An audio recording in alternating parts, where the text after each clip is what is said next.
Championships, dedicated to life-saving legend James P. Mac McCarthy, here in beautiful Daytona Beach, hosted by Volusia Surf Lifesaving and Volusia County Beach Safety. My name is Jim McCready and I am the competition director here in the Southeast region, and I'm happy to be commentating on this event. It's the first time I've ever done this, so bear with me, a little bit nervous. Hopefully you're enjoying the commentary. Right now we have the Surfboat race, which is my favorite event. We have 20-foot rowboats, basically 6 feet wide. They weigh around 300 pounds. Of all the events, this is not only one of the funnest to watch, but it's also one of the most physically demanding. This is an event that takes somewhere between 14 and 16 minutes. There's 3 laps in the open. There's 3 different transitions. Let's go ahead and take a look at the course.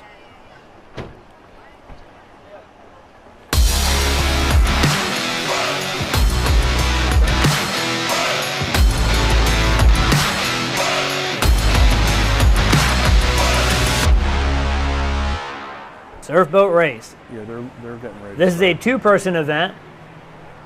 The start will start with one rower on the shoreline at the start line, with the second rower waiting in the water at the surfboat. On the announcer start, the first rower will race into the water, jumping into the boat, while the second rower pushes him out to sea. The second rower will then jump into the boat, and both athletes will row east out into the ocean. They will make a right shoulder turn on the north boat course ball buoy, making a right shoulder turn on the apex boat course ball buoy, and then a final right shoulder turn on the south boat course ball buoy, heading towards shore. Once they get close to shore, one athlete will bail out of the boat, racing up the beach across the start line, making a left shoulder turn, racing back down to the boat, while the second rower turns the vessel back east. The first rower will get back in the boat, and both athletes will then row the boat course in reverse order: south boat ball buoy, apex ball buoy, north apex boat ball buoy, and rowing back toward shore to finish their second lap. One rower will race back up the beach across the start line and then back down to the water, while the other rower turns the boat around, and then they will start their third lap on the boat course. At the finish of the boat course, 2,700 meter row, one athlete will race up the beach across the finish line.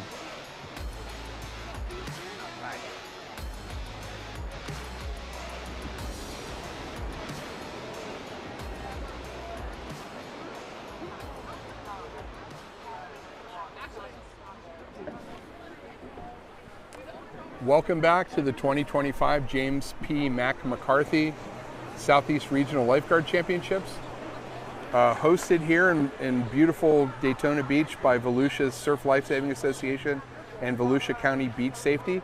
My name is Jim McCready. I'm the Regional Competition Director, and I am your affable host today, trying to tell you about the events, giving you a little play-by-play, and maybe throwing in some useless trivia about each event and the crafts that we're about to watch here.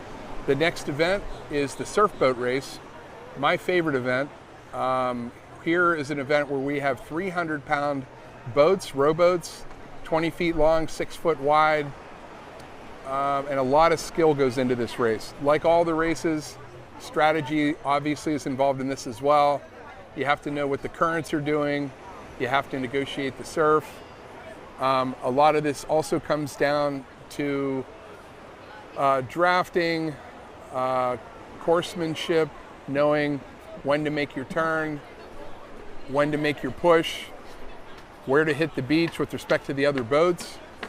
There's a lot of wrecks and tie-ups in this event, so that comes into it every race. You might be in first place, you get hung up on a buoy, or you get hung up in another boat. Before you know it, you're in 5th place. So a lot of this race has to do with rowing clean, which means avoiding tie-ups, staying on the course, not missing buoys. Every year we'll have some rowers miss a buoy. You'll see that the rowers will be rowing with their back towards the bow of the boat, so they can't necessarily see exactly where they're going. So the bow rower will have to constantly be turning his or her head to see what direction the boat is headed in and whether they're still on course. So a lot goes into this race. I believe this is the most challenging race as far as strength and cardiovascular fitness. This is the longest event. This race can take up to 20 minutes to complete sometimes, depending on the conditions and the length of the course. We shoot to have this done in about 15 minutes, 3 5-minute laps. We'll be utilizing the 3 apex buoys out in the water. The first apex buoy, 300 yards from shore. The second one's another 100 meters from that one. Third one, 100 meters. Then when you hit that third and final apex buoy, you do that 300 meter sprint to the beach. Then this kind of becomes almost like a biathlon type of event where there's running involved. The stern rower will jump out of the boat, run up around or cross the flag line, then head back down to the boat, help the bow person to launch the boat, jump in the boat. You'll see how this happens as it goes. I'll try to keep you informed.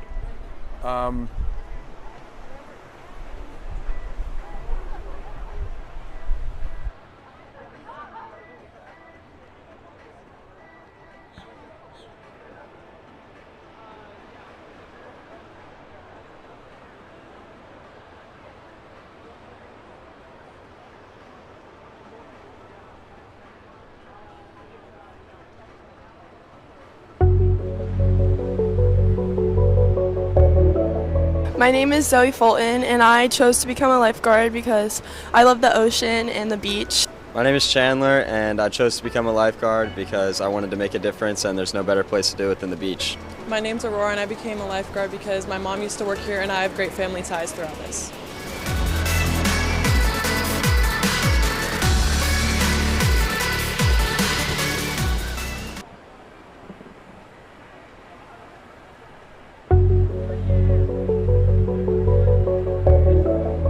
My name's Ryder. I chose to be a lifeguard because a lot of my friends are doing it and I love the ocean. My name is Sophia and I chose to become a lifeguard because my friends convinced me to do it and I enjoy the thrill of being able to save people. I'm Nathan and I chose to be a lifeguard because of the flexible work hours and I love to stay active.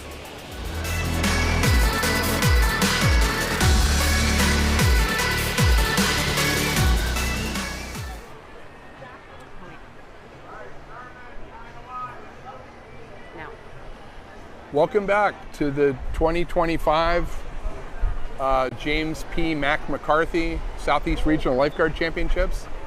We're marshaling now for the Surfboat race. This is a 1.5-mile race with 3 half-mile laps around an apex course. It looks like we have 9 boats in the finals here. We have 2 boats from Deerfield Beach. We have our favorites from Delray Beach. They've won, I believe, 4 national championships headed into this year's nationals. And then we have perennial champions like Jose Bolivar, who's now racing for Deerfield Beach, used to be longtime Hollywood competitor. We also have Danny Repass and his partner Pasquale rowing for Deerfield Beach, Kevin Jones, Anthony Cali, for another Deerfield boat.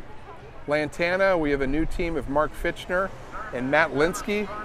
Matt from Palm Beach County and Mark Fitchner is the lifeguard chief, and also the rower from Lantana Beach. And like I said, our favorites, Justin Catan and John Livingstone from Delray Beach. They're now in the hands of the starter. We have the stern rowers lined up on the beach. They're going to hear a whistle. Now they're running towards the boat. Your bow rowers are now going to jump in the boat. They're going to keep the boat steady until the stern rower jumps in. Now there's going to be a mad race for that first apex. This is, some people think, the most important part of the race, the start. If you can get out in front of everybody else, you're eliminating all those tie-ups that may happen when these oars get intertwined. and then you have a clear shot around the course. As long as you can keep an eye on those apex buoys, and what we're trying to do here is row clean, meaning you're not hitting any buoys and you're not getting tangled up with any other rowers. You make a nice clean first lap, you have a very good chance at holding that lead into the second and third lap. So here they go. We're all headed here for the first apex buoy. Looks like we have a very close race here. We have two boats clearly out in front. Now they're trying to negotiate angles to that first apex buoy. The boat at the extreme south end of the course has a much straighter path to that apex. Their strategy being, we don't care about this side current, north to south current. We're just going to go straight for that buoy.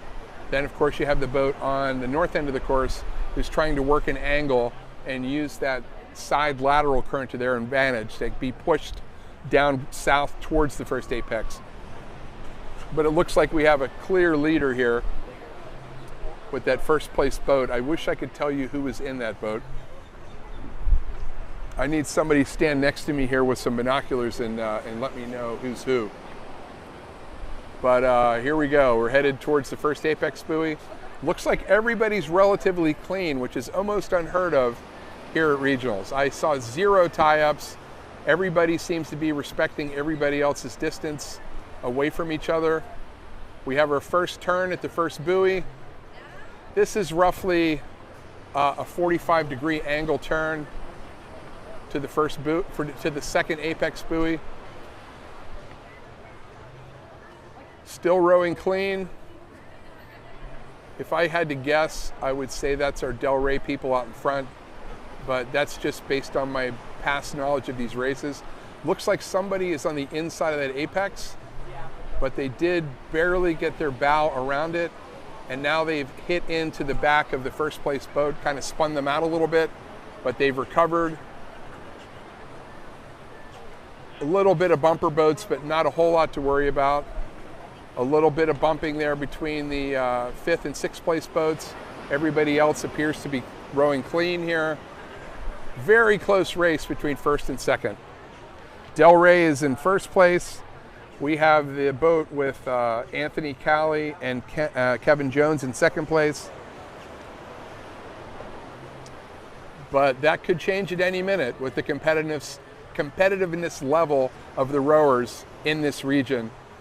The Southeast region has a long history of winning these events at nationals, especially in the last 10 years.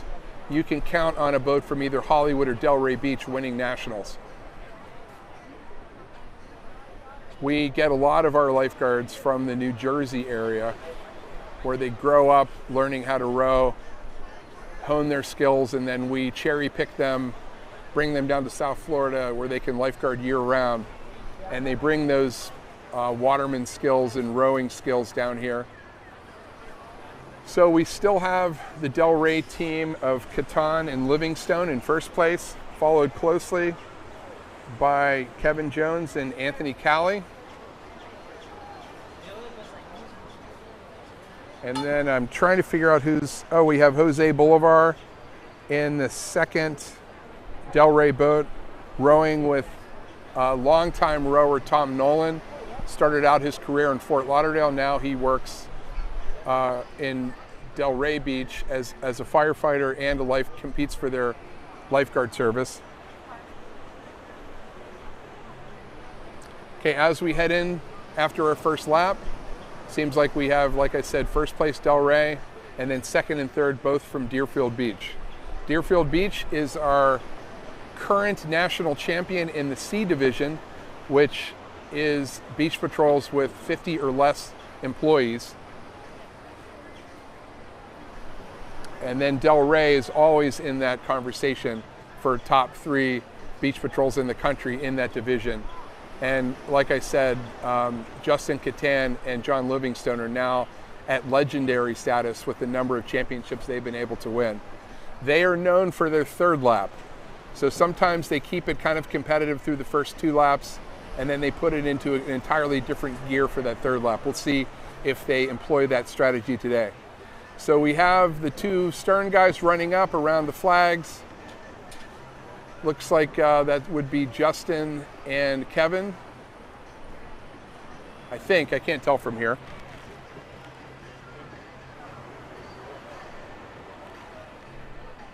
And I was remiss earlier in announcing that Gwen Bensey won the Open Women's Board Race.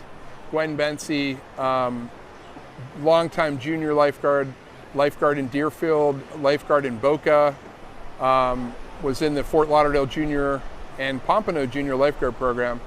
Former national champion, won the Open Women's Board Race. We also had Casey Francis, high point winner at nationals last year, won the age group women's paddleboard. I'm just now receiving these names I didn't have when I was announcing the first couple races. And April O'Gorman winning the Open Women's, winning the first heat of the Open Women's Board Race. Okay, back to our surfboat race. Boats are very close here. Like I said, there's a little bit of drafting that goes on, a lot of strategizing. Do you decide you're gonna kick it into the extra gear, try to pass somebody on the way to the apex? Or do you just sit in that draft and enjoy the rest that you get as that first boat pulls you along the course? At this point, it looks like everyone's playing it conservatively. We have no tie-ups, which is unheard of for this race, like I said before. Boats are playing it very safe. I'm expecting this to maybe change after our second lap. This is a very, very hard race from an endurance standpoint.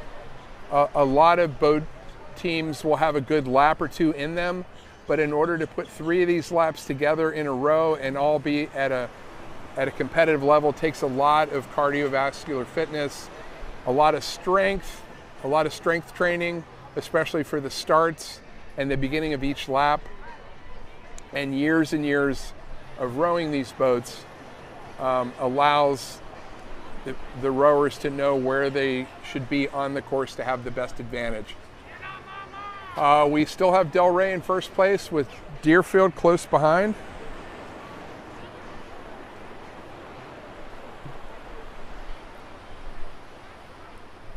Again, it looks like a very conservative race by all of our boat rowers at this point. But like I said, you never know what kind of strategy these rowers have in their mind.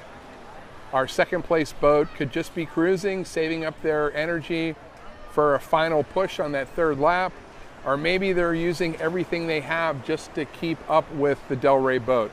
We have no way of knowing that, but it should play itself out as we head into our third lap. I'm looking at the competitiveness here, and it looks like the second place boat is just enjoying that draft.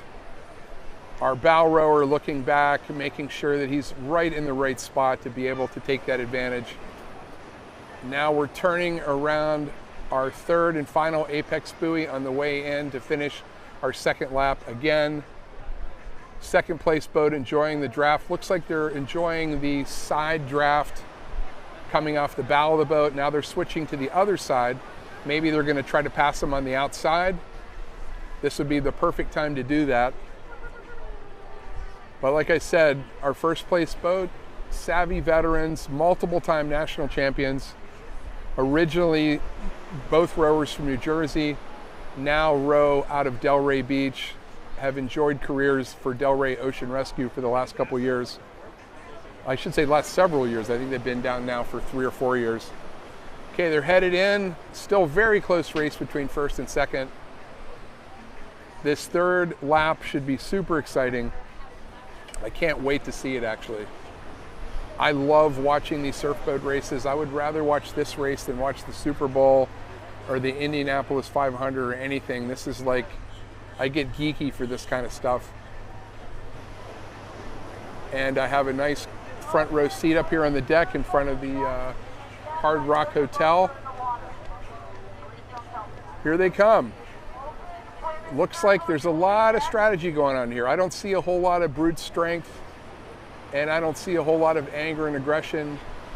I see the wheels turning inside of their heads here, trying to figure out what they're doing. Second place boat, like I said, looks like they're enjoying a nice little draft there. catching a ride from the first place boat. Now here's when we're going to see the most important transition of the race. You're going to see your stern guy jump out, and this is where the foot race starts, up past the flag line, back in the boat, and then the two first place and second place boats are going to have to navigate their way through the field, which is like a pylon course of very tired rowers who aren't always paying attention to where they're going. So this will rely on the bow rowers' ability to navigate through these other boats. All right, so we have the first two stern rowers back at their boats. They're back in their boats. Now here's where the race really gets fun. Again, we have Del Rey and Deerfield in first and second place. Uh-oh, we might have a collision here. Okay, we've cleared, that's good.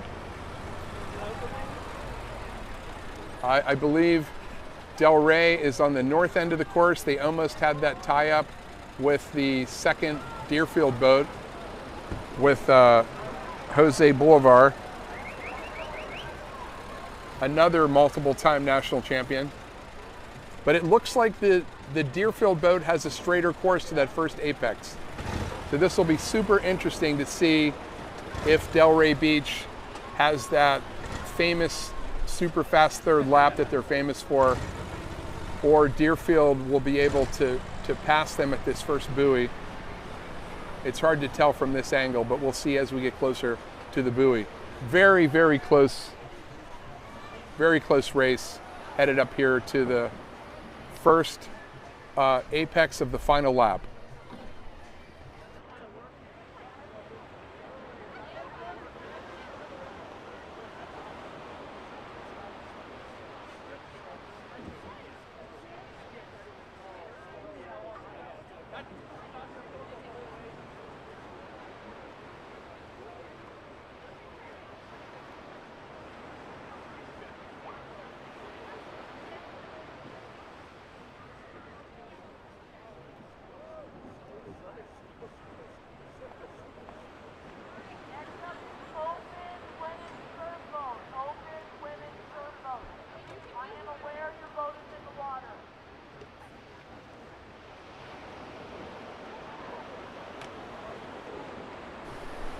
Welcome back.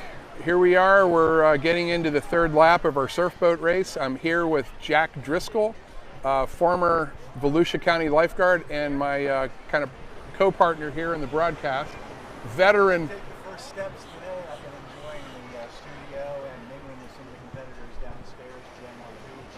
And boy, they're keyed up for those talking to some of those teams out there. They were psyched, they were focused.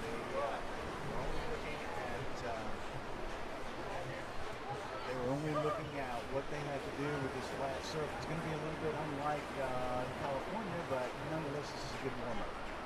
And you mentioned California. We have our national championships in Huntington State Beach, California in the early part of August.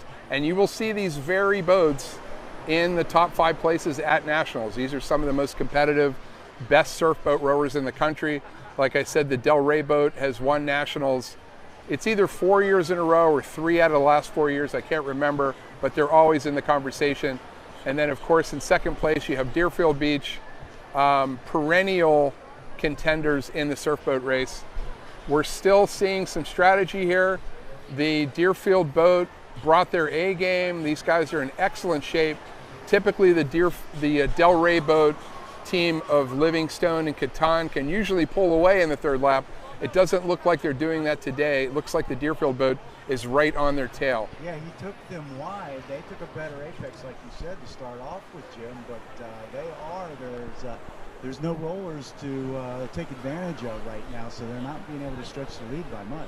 And these are the kind of races that the rowers hate, because the best thing in the world is when you're super, super tired after 2 or you're in your third lap and you're able to catch a wave all the way into shore.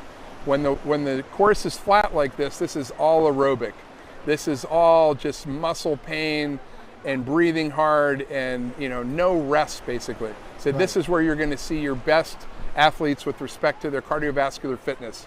Yeah, there's no makeup as far as making up distance with a runner right now. It's all flat. Looks like even the cadence has slowed down on a couple of the boats on the outside. They've given up the first, second, or third place, but nevertheless, those first two guys are gutting it out right now. There's no momentum pushing them in. So we have a clear and delineated leader here. It looks like, unless something really weird happens, it looks like we're going to have Delray Beach winning this event. They have a good, I would say, 5 to 6 boat lead over the second place Deerfield Beach boat. These guys are all friends. They train together. They've known each other for years. This will be a source of, you know, maybe having a couple beverages after the race and talking about different strategies that they may have used to do different things. But these guys are all friends. There'll be some hugging and some high fives here at the finish line. But it's clearly the cream of the crop here is Delray Beach team of John Livingstone, Justin Catan, and then our second place boat here with Kevin Jones and Anthony Cowley from Deerfield Beach. Barring any mishaps, usually in the rougher surf, even in South Florida, training all winter like these guys do. I know they have Surfboat Series races down there, but there can be mishaps coming into the surf line and disembarking off of the boat. Isn't that right, Jim? That's absolutely true. Especially, you know, the shore break can change a lot of races very quickly. It looks like our third place boat is also from Deerfield Beach. Looks like we have Jose Luis Bolivar in the bow doing a nice casual jog in here for an easy third place. I can't tell who's in fourth place.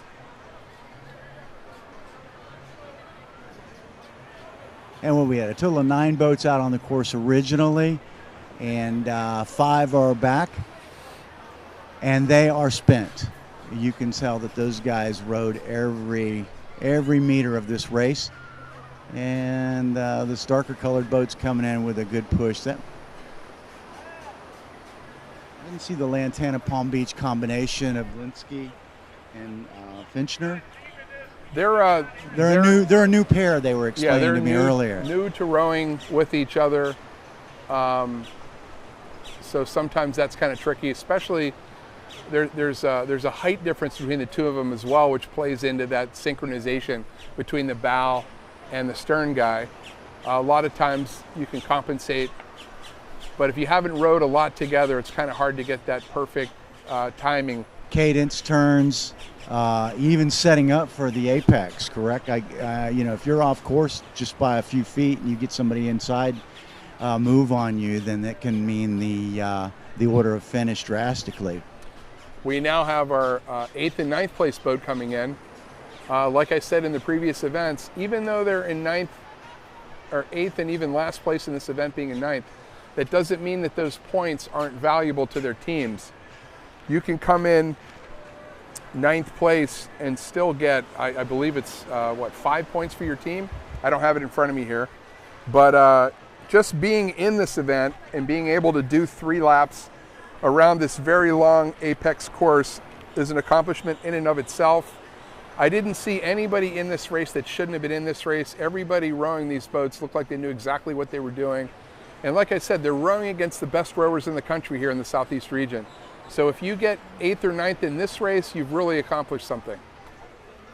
Now, Jim, they're particular about their craft, and you mentioned these guys are national champions wherever the national championship may be. It could be in any region. This year it's going to be in California. How do they get the boats out there? They don't row them. That's a good point. So in order to get the boats all the way out to California, the region usually hires an 18-wheeler semi-tractor trailer. We come up with prices for the different surf craft. Say it may be $300 per boat to get your boat transported out to nationals. It might be $150 or $200 for a surf ski, maybe $150 for a paddleboard, and we load them all up in a big, semi truck and we drive them out there. So this is serious business, and this is coast to coast this year. We travel around. There's different regions. The Great Lakes region, of course, is the Chicago Parks District, which is massive in case people didn't know. The Great Lakes region has hundreds and hundreds of guards. Of course, the New England region is up the coastline. The Mid-Atlantic, of course, involves Virginia Beach, Jones Beach. Monmouth County, New Jersey is another big one that's going to be showing up from the Mid-Atlantic out west. They've been past national champions as well. A little bit of trivia here for you, Jack. The Mid-Atlantic and the South Atlantic is actually divided in Virginia Beach. They have 2 patrols there. One is a public, one is a private patrol. They divide it right down the middle, and the public is actually in the South Atlantic, where the private is in the Mid-Atlantic. Interesting. The public really doesn't realize, but all along the entire United States coastline, there's lifeguards. If there's ocean, there's recreation, there's lifeguards, whether it's Virginia Beach, Charleston, even in the Georgia coastline, there's several small pockets of beach patrols. And then once you start getting into Florida, of course, we start with Jacksonville Beach, and they're affiliated, of course, with the South Atlantic region as well. And Ponte Vedra, St. Augustine, St. Johns County, and then of course Flagler County, and then the demarcation line with Southeast now is Volusia County. And boy, once you get into Volusia County and Brevard, then you start naming off some beach patrols: Martin County, Deerfield, Delray, Pompano, Palm Beach County, City of Palm Beach, Township of Palm Beach, I'm sorry, and Fort Lauderdale, Hallandale, your current alma mater, and Miami Beach. And then you swing around. I've seen some guys from Sarasota County that are here today, and then the Emerald Coast, of course, is deeply involved with our Lifesaving region now as well. So welcome everybody to the beautiful Hard Rock Hotel. We got 3 different levels to visit once you guys start getting your bearings after the competition today. There's the pool level, and we're on the mid-level, which is a beautiful restaurant, indoor and outdoor dining. And then the 3rd level, which is generally the venue for live entertainment. So come up and see us. We're broadcasting live right now outside because we've got some great weather that's cooperating. And also we have some vendors up here from Joe Lynn and Volusia County Beach Safety and Land Shark, all have goods to sell you. So in between events, if you're not participating, come on up and say hello and get you some goodies to take back home with you. So far, so good. We expected forecasted rain, but boy, I tell you, this overcast is welcome, huh, Jim? Absolutely. Anytime you can have a lifeguard event with no sun, the competitors absolutely love this. We don't expect that to be the case for both days. I'm sure we're going to get some sun poking through the clouds, and that's when you break out the wide-brimmed hats and the sunscreen and the rash guards and everything to protect your skin from the sun. But right now, the competitors are definitely enjoying the overcast, although it is a little humid out. It's 100% humidity. I'll just call it that. We don't need a weatherman to tell us that. It's moist out here. And I'll tell you, you're talking about protecting the guards. This competition stuff and lifeguarding in general doesn't come without injuries, and both short-term and long-term. Hopefully everybody will come away from the competition without getting hurt out here, but they have to be careful during their training sessions. They train every day, and whether it's due to attrition or sudden braking or running through the surf, it's likely that all of these guards out here have suffered an injury before, and then of course we're dealing with the elements, the wind, the sun, and what have you. So they have to take steps to protect themselves just for longevity purposes to last out here, not only 8 hours, but all summer long. Absolutely, and a lot of these lifeguards that do this professionally have to work 30, 40, and even 50 years at this job in order to enjoy a retirement that they can live on.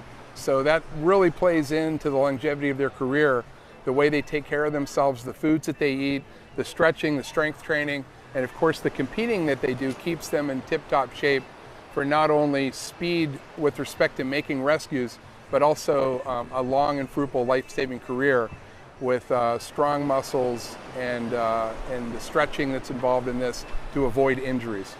Right, nutrition, hydration, everything is taken into account. It's come a long way in the last 30 or 40 years. It's not just a summertime weekend job, although we do have them that only spend one season, but especially down in South Florida, really the demarcation for year-round employment for Surf Lifesaving begins right here in Volusia County. We have a huge support system with our county council that makes sure that we maintain a top-tier beach patrol here that's staffed year-round, and of course, weather permitting is always a thing with Volusia County. But once you get down to South Florida, it's nonstop year-round. I noticed that Jim, perusing the Hallandale's most recent statistics, it seems that January, February, and March, particularly March, is your peak months for attendance. Yeah, all of South Florida. A lot of people that don't know South Florida and the demographics of the people that go to the beach just assume that the summer is the peak season for all lifeguard agencies. And that is the case, I would say, from Brevard County north. But as you head south of Brevard County, our main season is actually winter and spring. And we see some of our largest crowds in Fort Lauderdale, Hollywood, Dania Beach, Miami Beach, Hallandale Beach, Sunny Isles, all in the spring and winter months, which is kind of a shock to a lot of people that don't know that. And international visitors. And international visitors. We get a lot of visitors from Central and South America that fly into Miami and Fort Lauderdale who prefer to be in South Florida during the winter time. Okay, we're going to take a break real quick, go back to the studio. Going out for my favorite part of the job, my paid training hour every day. So yeah, if you like to train and you love the water, come be a Volusia County lifeguard.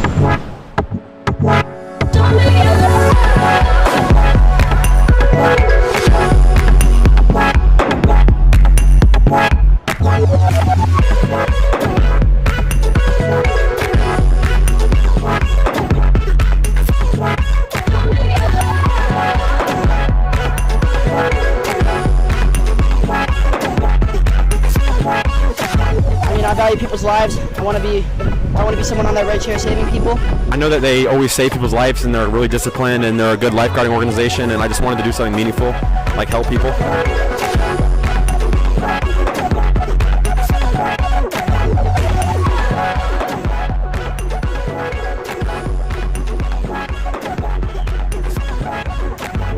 If you like to train and you love the water, come be a Volusia County lifeguard.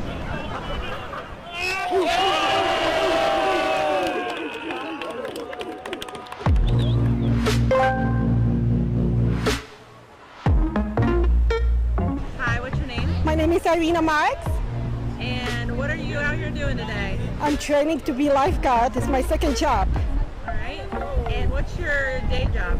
I work for Advent Health, medical assistant in neurosurgery. Awesome. And what made you want to become a lifeguard in your spare time? I like to help people and be outside a little. What's been the hardest part about lifeguard training?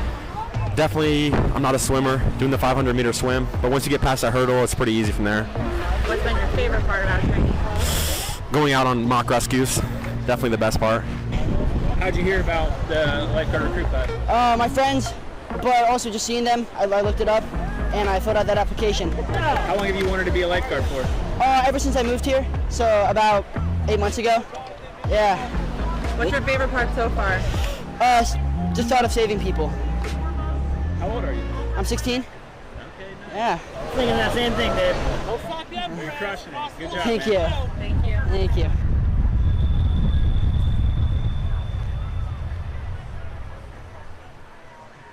Okay, welcome back to the 2025 James P. McCarthy Southeast Regional Lifeguard Championships.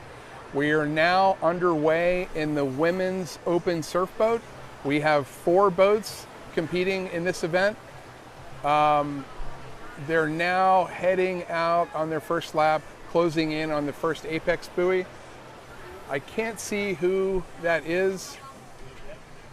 Maybe somebody will be able to text me the names of these competitors and we'll get them up on the feed.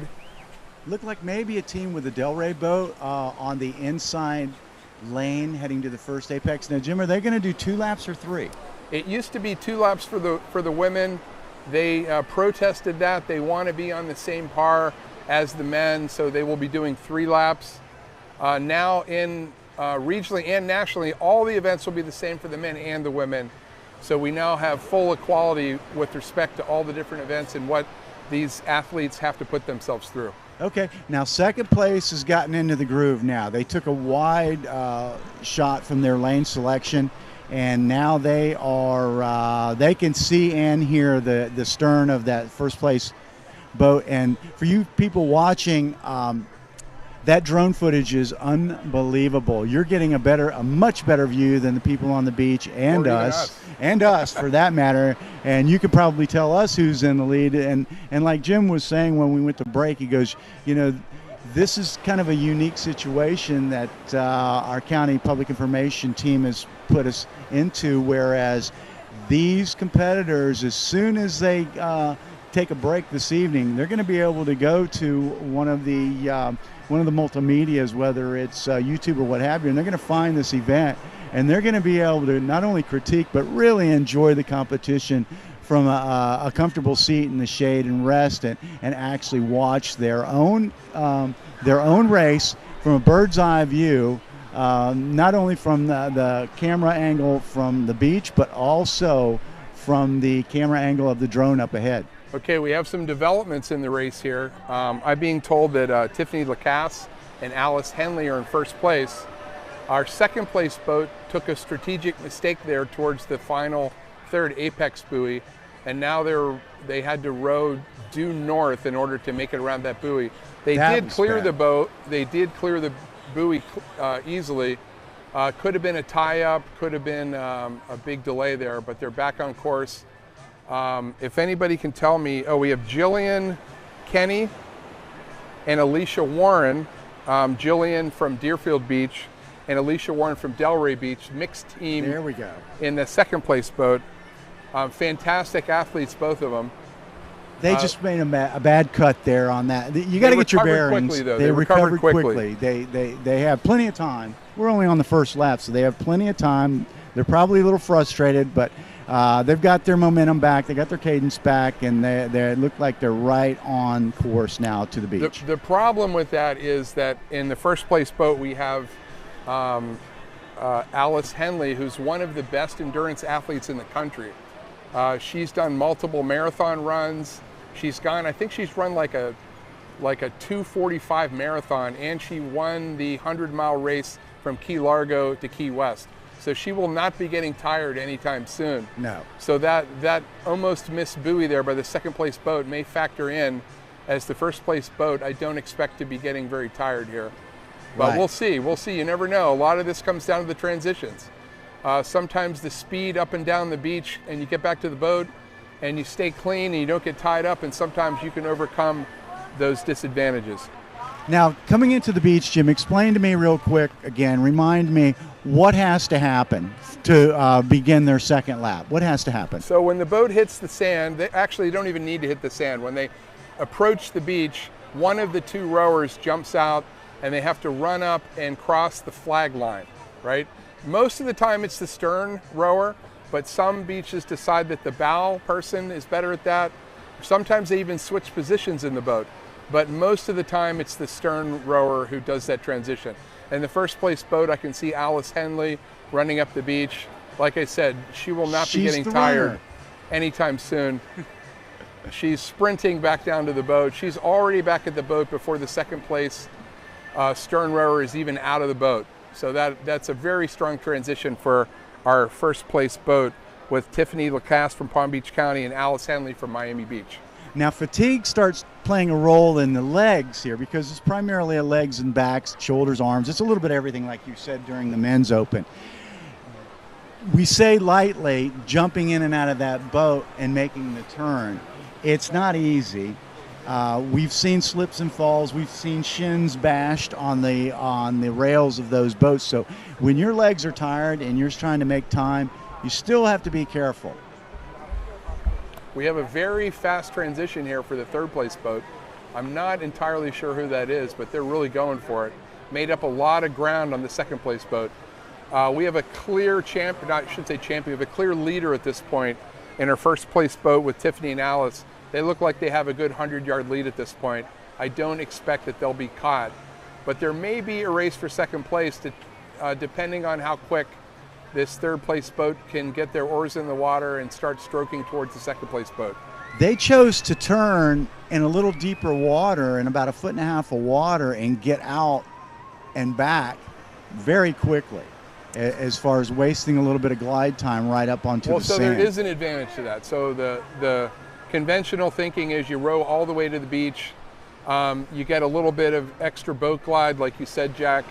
But the problem with that is you have your bow rower has to jump out of the boat, spin the boat, jump back into the boat. So that kind of tires out that bow rower. Sometimes if you can stay in the boat for the transition, you can save that valuable energy, put the boat in the perfect position, and get ready to have your start out for your next lap. But it's all depending on the team and what they're used to doing and what they're used to training for. Gotcha. And it looks like the 4th place team was a throw together team. They're doing it for points, obviously. They're not going to be a contender for anything. They don't look bad though. But they don't look bad. We've seen boats do far worse at regionals for, just jumping in and trying to get some points. They look like they're doing pretty good actually. And there's no good starting off point. You're intimidated by some of these vets. I mean, they're unbelievable. These guys in the men's finals, I mean, they're time and time again, they've been in the top tier of their craft. And their discipline is learned over a long stretch of time. Some of these guys even learn their discipline in the Jersey Shore beaches, and now they're back down here in South Florida. And we would be remiss if we did not mention the fact that the Griffith sisters are not here. They've won this event 20 times, probably over the last 22 years. And maybe they're on vacation, maybe they couldn't get their schedules aligned. They're both firefighters, but definitely miss the Griffith sisters here at this event. They've also won national championship, I think 18 times. And some will skip. If they're in underemployment, they've got leave days that they have to consider, and Huntington's a bigger piece of the pie for them. They've done regionals before. They probably had a look at who's coming and who's not, and some of them choose to skip like a smaller race and go straight to Huntington. And it's not cheap. It's not cheap to get. You got to get time off, and then you got to get out there. You got to fly out there or drive. I'd recommend flying, and then compete. And so, when they have other employment with fire services, leave days and shift changes and swaps. Plus, they get to keep their equipment in good shape by missing out on this event. There you go. All the events, the boats take the most abuse. So if you can keep your boat out of this event, if you know that you're a national competitor, maybe that was some of the strategy going into the Griffiths not being here. Yes, my last boat race was in Sarasota County years and years ago, and of course the race prior to me, they forgot to tell me they were draining the boat. And they didn't put the plug back in. Oh, I've been there. So that didn't go well around the first turn. I can imagine. So equipment is always their oar locks, their paddles, oars, everything. Everything goes. Not only your body, but your equipment goes. And these boats are not cheap. If you want to buy a brand new surf boat, there's a company up in New Jersey called the Oar House, and I think a brand new boat is around $15,000. Goodness. So if you look out there and you only see 9 or 10 boats, that's why. It's not a piece of equipment that anybody can just go out and afford. A lot of these boat racers have to depend on support and sponsorship to be able to have these boats. And then there's upkeep. We're talking about wooden parts, fiberglass that gets beat up in the sun, oar shafts that break. There's a lot of money that goes into boat racing. And here we have our champion, Alice Henley, coming in here. Alice Henley and Tiffany Lacasse. And they'll be going to nationals. They'll be going to nationals. They made this look pretty easy. Tiffany is a multiple-time regional champion, and not only this event, but also in the singles row. And we would expect her to be a contender when we do that singles or solo surfboat event later on in the day after the lunch break. Now, the teams tend to share with the men the boat, correct? Yeah, that's correct. Although there are some people that buy their own boat because they don't want every Tom, Dick, and Harry jumping in and out of their boat. But for the most part, most of the boats here are community property for everybody on that respective beach patrol. And even sometimes they loan boats out to other lifeguards just as part of the camaraderie and the teamwork and fellowship that goes into this event. Right. You get a little bit more personal with the paddle boards, a little bit more affordable, and the paddlers are they're more prone to have a particular board that they keep. Once in a while they'll get loaned out, but they want, the better they get, The longer they do it, they all have their own particular board. And the boards in the board race, you buy the board based on your body weight too, so that factor goes into it as well. They have typically 3 different sizes for the men and 3 different sizes for the women. So you pick your board based on your body weight. You can also dial in how tippy you want it to be, whether you want a flat bottom or you want a more rounded bottom. There's a lot that goes into that. And then the boats, if it's your own personal boat, you can set your foot blocks and your seat and your oar locks depending on where you sit in relation, to where the oar locks are. You can dial it into your body dynamics and body dimensions in order to make it as fast as possible. But if you're borrowing somebody else's boat, you really don't have that advantage to do that. You just kind of have to jump in and go. Well, they look exhausted. No free rides out there. The shore break is probably giving them an extra 30 feet free ride as far as rollers on the road in the women's. But hey, it is what it is. At least they didn't have to fight a chop going out. It was more lake-like conditions here today. So it's a give and take. It's a give and take. Let's talk about the surf swim this morning, Jim. I wasn't here. Well, I wasn't out here on the stage. I was watching from backstage. And in the open swim, third place men's went to Marlon McElroy from Fort Lauderdale Ocean Rescue, right? Yeah, these must have been some speedsters. And then Rennie Peralta from Boca. Yep, Peralta from Boca. Yep. From Boca was second place, and then Jack Everly from Boca. Okay. Yeah. I'm not familiar with Jack. He must be a new recruit. New recruit. They always bring in the ringers. Boca Raton gets a lot of their lifeguards from FAU swim teams. And I would guess that that's where they got him, but I could be wrong. Yeah, and it's hard recruiting from swim teams. I was just down in Fort Lauderdale for the Tier National Championship qualifier where all the Olympians were there. Right. And it was, of course, it was overwhelming. You saw Katie Ledecky break a world record, and right. The Gretchen Walsh from Virginia. But I was there watching some of the younger swimmers, and those kids are so dialed in that I don't know if their coaches are willing to let them get away to come work on the beach. That is the thing that happens. So I was a lieutenant and lifeguard in Fort Lauderdale for 34 years. So I had the ability to walk that pool deck and kind of pick out people. I would look at their gear to see if they had any lifeguard gear. A lot of the college swimmers would be lifeguards in New Jersey or Ocean City, Maryland, Rehoboth, Delaware. And I would try to pick out those people, and I would try to recruit them to come to Fort Lauderdale and work year round as a competitor. And a lot of times the swim team coaches did not like that idea. They didn't want me talking to their athletes. And a lot of times, because competitive swimming is as competitive as it is with respect to getting scholarships for college and whatnot, sometimes their coaches do not allow their lifeguards to become summer lifeguards for that reason. They want them to concentrate on their pool career. But a lot of times you get people that are good at both, and that's where we draw a lot of our competitors from. I had the opportunity of recruiting Casey Francis 1 year at Nationals and trying to talk her into coming down to Fort Lauderdale. I asked her if she wanted to be a lifeguard full-time year-round, and she said yes. And you made somebody mad. And the rest, history. I did. We've got to get her for an interview on our noon recap. Absolutely. We'll have to get her over here at some point. And those coaches, though, they're real particular, though. Like you said, they want those kids out of the sun. They want them resting and recovering. Right. They don't want them prone to injury, running into a blind surf bottom, right. rolling an ankle, and delaying. That's true. My career. son was a competitive swimmer for the Fort Lauderdale swim team at the Hall of Fame pool, and also Fort Lauderdale High School swim team.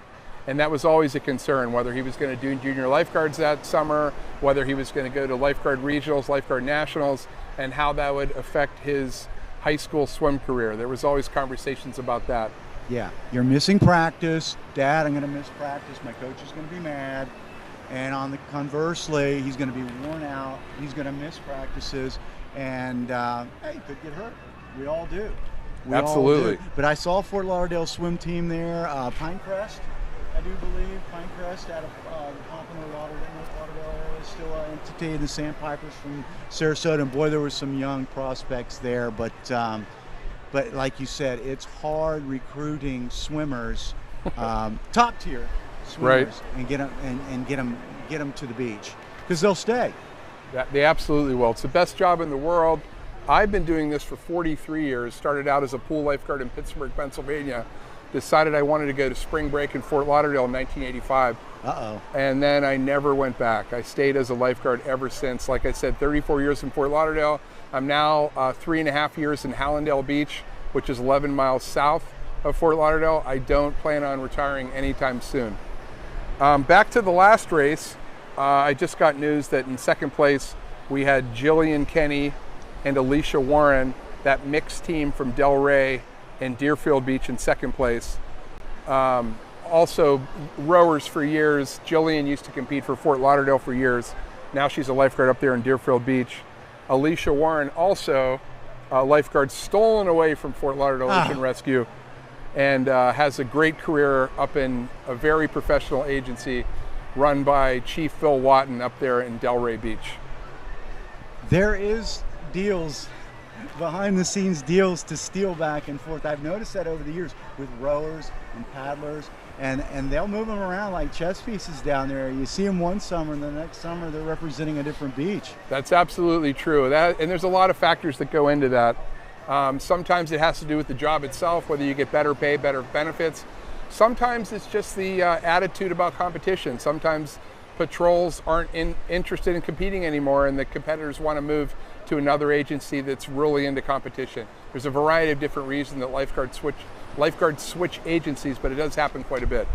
Okay, as this last team comes to the beach in the women's doubles row, we're going to take a break for our sponsors.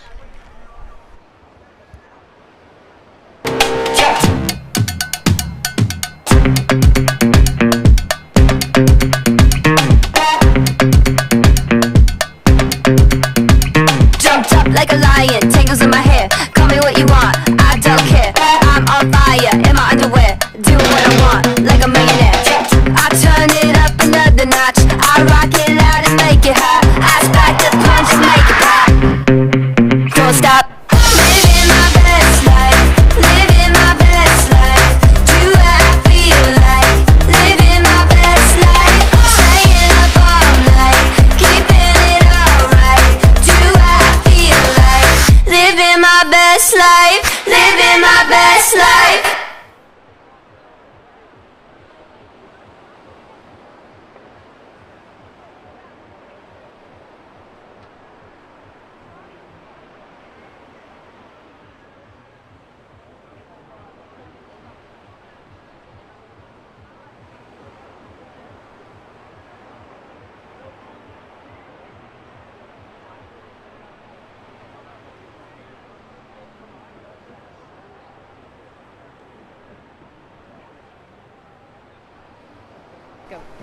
Welcome back to the 2025 James P. Mac McCarthy Southeast Regional Lifeguard Championship. We've just concluded the surfboat races. We're going to take a break. This is the point where the pit crews come in, and they take these surfboats apart, they move the seats around, they turn them into a two-person vessel, into a one-person solo boat. For the events that are coming up this afternoon, we have the single surfboat, also called the solo surfboat. And we also have the American Iron Man, American Iron Woman event, which also employs a single surfboat leg. So this is where our wrenches and our screwdrivers and our gear heads come in and switch up these boats. So the oarlocks move, yes? The oarlocks move, the seats move. A lot of this has to do with having trim in your boat, meaning that when you have a single rower in the boat, it's nice and flat to the water. It's not bow heavy, it's not stern heavy. It creates a nice glide across the water, and this is a lot of trial and error with the weight of the rower, the height of the rower, and how the boat sits in the water. And their foot locks. Right, right. Where they're placed in relation to the oar locks.